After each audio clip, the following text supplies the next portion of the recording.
સરકાર આ બધું જોવો। તો હા દોસ્તો, આપણે વિડીયો જોયો છે જે કરશનદાસ બાપુનો। દોસ્તો કરશનદાસ બાપુ શું બોલી રહ્યા છે દોસ્તો તમે સમજી ગયા હશો દોસ્તો।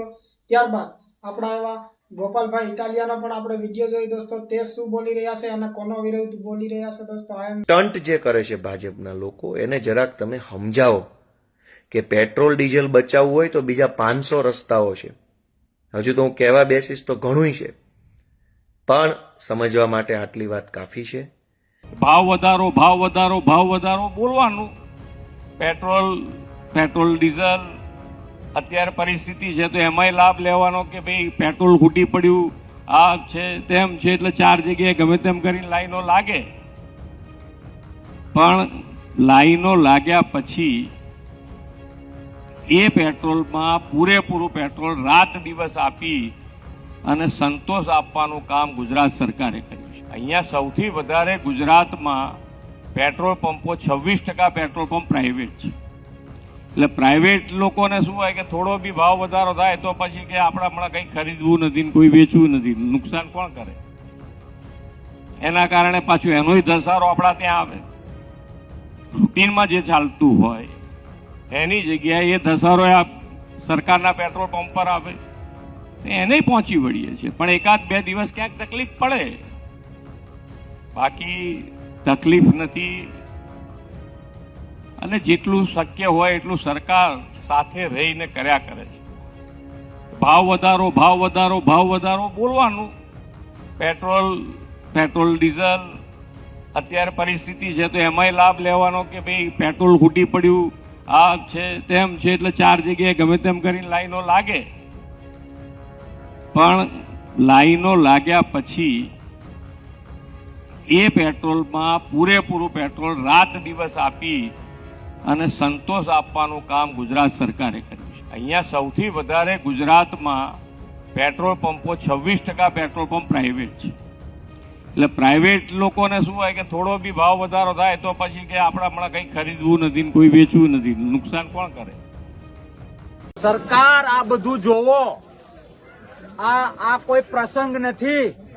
આ મારા ખેડૂતો પોતાનું કામ મૂકીને પેટ્રોલ અને ડીઝલની લાઈનમાં ઉભા છે અને હું કોઈ હાઈવે ઉપર નથી, ગીરમાં સરકારી અમરાપર ગામમાં છું। ત્યાંના પેટ્રોલ પંપમાં જો આ હાલત છે, ત્યાંના પેટ્રોલ પંપમાં આ હાલત છે, તમને બધું કામ મૂકીને અહીંયા આવવું પોસાય છે?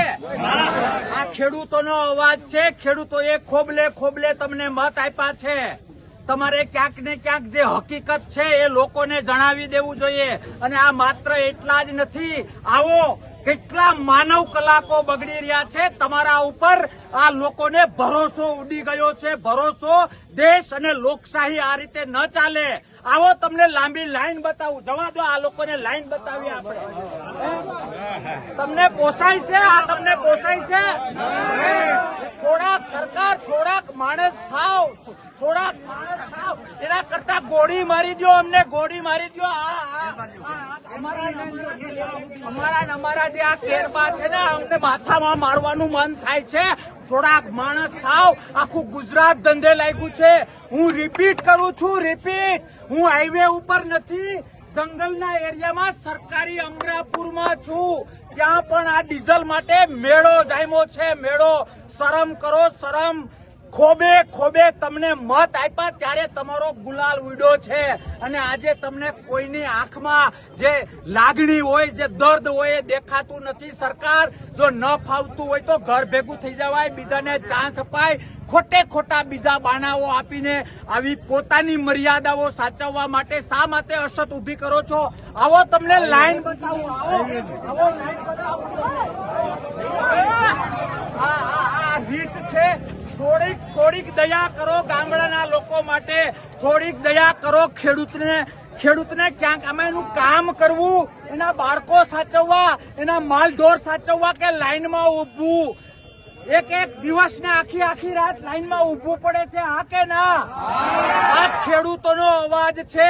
ક્યાંક ને ક્યાંક વિચારવાની જરૂર છે। લોકશાહી તૂટી રહી છે, લોકશાહી પ્રત્યે ગામડાના લોકોનો ભરોસો ઉડી રહ્યો છે. આવો તમને લાઈન બતાવું.